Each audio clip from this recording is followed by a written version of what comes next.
Hi all. It was terrific meeting you yesterday for our first Mindfulness in Law class. I thought I would put together a short video segment that offers you a look ahead to week 2 and a reminder or a recap of some of the mindfulness practice instructions. So, first, nuts and bolts, we have the textbook, The Mindful Law Student. We've got the field guide that was handed out in class, and we've got the app. And these are the three primary parts of, we could say, the content of the class. And occasionally there'll be some videos that are on the class website that I think you'll find helpful. Not like this video, which I hope you find helpful, but about somebody talking about mindfulness or some interesting look at mindfulness and mindfulness practices. In fact, there's one this week that I'll talk about in a moment. All right. So with regard to the book we have for this week, it's on the class website. I encourage you to look sooner than later so you're not surprised by certain things, especially as the semester progresses. Chapter 1 on leadership. And if it's helpful to some of you, I'm going to be putting up a PDF of that chapter this week. Please do not share it with others, request of the publisher. But I don't want you to be delayed in being able to get into the real heart of our exploration. And it does begin with leadership, in particular, self-leadership. All right, with regard to the field guide, we've got 3 readings.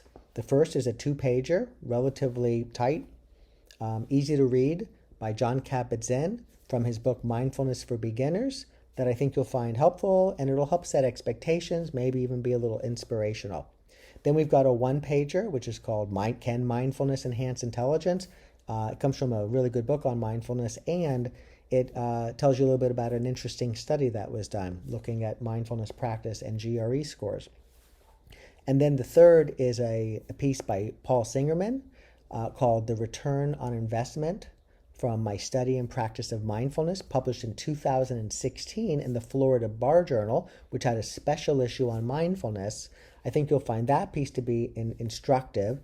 And then on the class website, there's a video of Paul just a couple months ago talking at a conference to a group of lawyers on the benefits of mindfulness and practicing mindfulness. So I think you'll find it interesting to read something that Paul wrote about 10 years ago and then see Paul in action talking about it today. All right, in addition to the readings and that video, you'll have an assignment, a writing assignment. Please try to adhere to the length that I provide on the class website. That's helpful. I don't want these readings these writing assignments to necessarily call for a great deal of your time, more of a synthesis of the material so that you can, usually 1 page, maybe 2 pages, that's what I request, offer that assignment. So you've got one this week that has to do with what has it been like practicing, so that I can look that over and maybe offer you some guidance. And the other is going a little deeper with the self-leadership item that you mentioned in your initial first class assignment. As it relates to the mindfulness practice, you've got the app, and on the app, if you click Focus Attention, you'll then have a series of options. And one of those options is the 6-minute Focus Attention practice.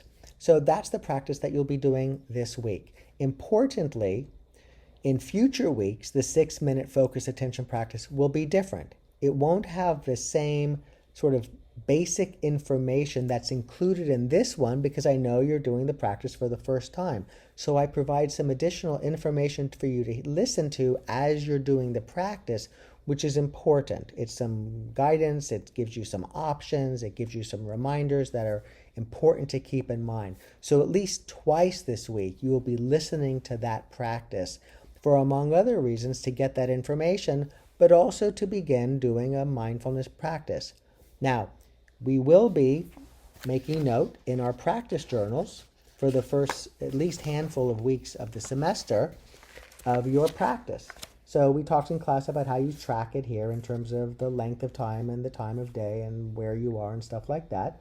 And then here you make note of your observations, which for this week is very simple and very clear response to a question, which is, what was it like for you? That's the question, because this question will change over time. For this week, just what was it like for you? And it could be a few words, 1 or 2 or 3 words, or if you want to fill the space with some more in-depth response, you're welcome to do so. That's entirely up to you. That's at least 2 days. Now, the other 4 days, the intention is to practice every single day and to have, in addition to the one we did in class, 6 more entries. At least 2 of them will be the 6-minute practice that you'll comment on. The others will be, if nothing more, the PMP practice. You'll remember that the PMP practice takes about 10 seconds. So for 4 days, it's a 10-second practice. But if you want to do the 6-minute practice more days, you're welcome to. But here's a reminder of that 10-second, 15-second practice known as the PMP, the present moment pivot. And this is a very important practice because in many ways, as we'll discuss, it's like the DNA of all of the practices that we'll be doing. So we're starting it in this very sort of kernel tight way. It has 3 parts: to pause, to settle, and to open. And here's how that plays out at this point in time. The pause is to sit in the chair, sit on your cushion, to sit, to come to a stop. The settle is to take one slower, deeper breath, like this. You might want to join me. And then the open is to just look around, sort of take in the open view, and say to yourself, silently or out loud, I am here. And that's it. So 4 days today, just so we can get into the habit of every day taking our seat and doing a practice. 4 times it's the PMP, and 2 times it's listening to the 6-minute focused attention initial practice. All right, closing thoughts. 1, as we discussed in class, important reminder, when you do the practice, your mind is going to wander. We'll read more about that natural phenomena. This is not a practice, and none of the practices that we will do are practices of stopping our mind from wandering, or clearing away thoughts so we stop having thoughts, or even changing the nature of the thoughts. It's about, as we discussed, and as many of you intuited and we explored in class, about cultivating greater awareness. All right. Let me think, is there anything else about the practices that I wanted to share with you? Oh, just it's 6 minutes. That may seem like a lot. That may not seem like a lot. When all is said and done, it's about, 4 o'clock on Saturday. So there's probably been about 90 6-minute segments since sunrise today. So 6 minutes just keeps coming and going. And I think you'll find that if you get into the habit of doing the 6-minute practice, you'll realize a few minutes afterward that it was like you missed nothing. And in fact, maybe there'll be some incremental benefits, as we discussed, that begin to flow from doing that.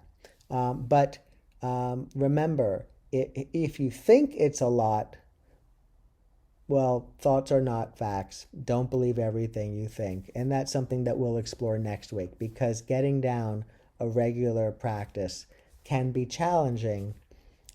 It's oftentimes said that it's simple, the practice instruction, but not easy. All right. Wishing you all the best. Reach out anytime if you have any questions. I'm very much looking forward to reading your assignments from last week, and I'll be reaching out from time to time to you each individually with comments and observations on your assignments. Be well.